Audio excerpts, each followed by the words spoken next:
does everybody know where it's located? Over by the waterfront, not far. They're building a couple of high-rises across the street that are going to block the view, etc. There's a possible school siting diagonally across the street. There's a small park with it. Everybody knows where it is. There's a senior citizen center across the street, just to remind you. Next slide, please. And here's the site map. So let me point out a couple of important things to you. This is the southwest corner that we're talking about, and you're going to see some images that show you where we think that the contamination is based on samples that have been taken thus far. And this is the playground area that I was talking about, and diagonally is here the site of the future school. So, ready? And I will stop along the way and make sure that you don't have any questions about what I'm talking about. So, okay? Are we all square on where we are? Next slide, please. So you want to remember that in addition to the chemicals that we're talking about now, that have been identified as the big problem chemicals, that there are other previous industrial uses.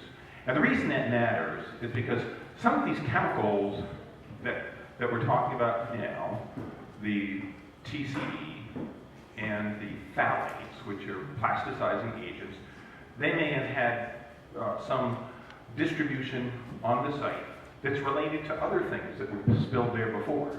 We don't know.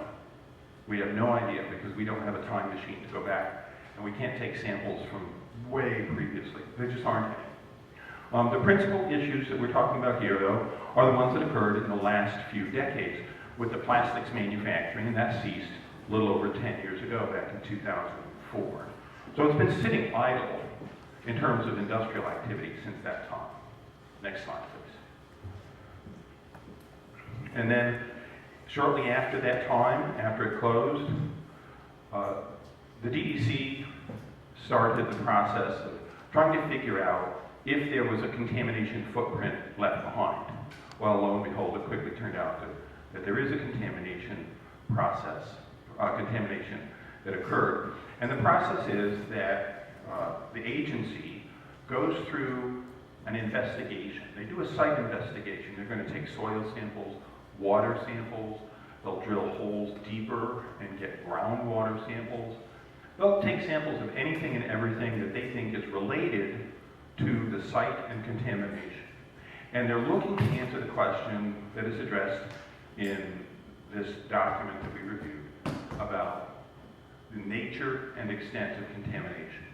And so first question that they're asking is it sufficiently contaminated that it rises to the level of being listed on the state list of the most contaminated sites, that is, Superfund sites? So they're answering that question, and they answer it by looking at the data and determining is there a large amount, is it highly toxic, and very, very importantly, has it moved out of the site?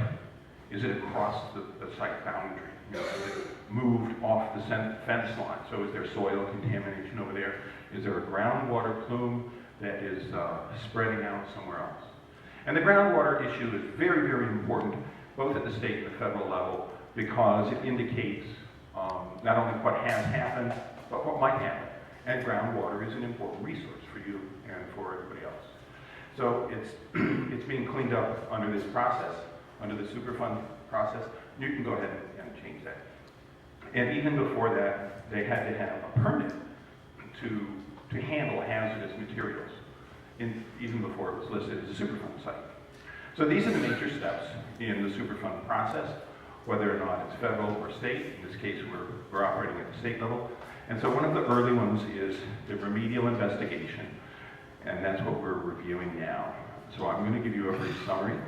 There are handouts in the form of a newsletter that also give information about the remedial investigation and what we found in reviewing two separate documents. One is the main remedial investigation report, and then there was a supplemental that came out. Now, following these two documents is a document that considers how the site might be cleaned up. This document is referred to as the feasibility study, and that's the next step in this process that you see here. And so the feasibility study is presently being drafted. And from what we understand, what we had a conversation with DEC as recently as today, but it's the same one that we've had before, is that they were waiting to hear the survey of all the utilities in the streets. It's a very difficult thing. You might think that you just go to the utility office and get a map of everything that's under the streets, but it's not that simple. And so once all of that is approved and done, then we'll have a feasibility study, and then DEC will propose a cleanup remedy.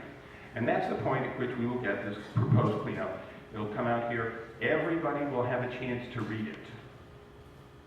I will be doing technical review with Laura and other people in my office, so we'll be doing a thorough examination at that point. What can be done to clean it up?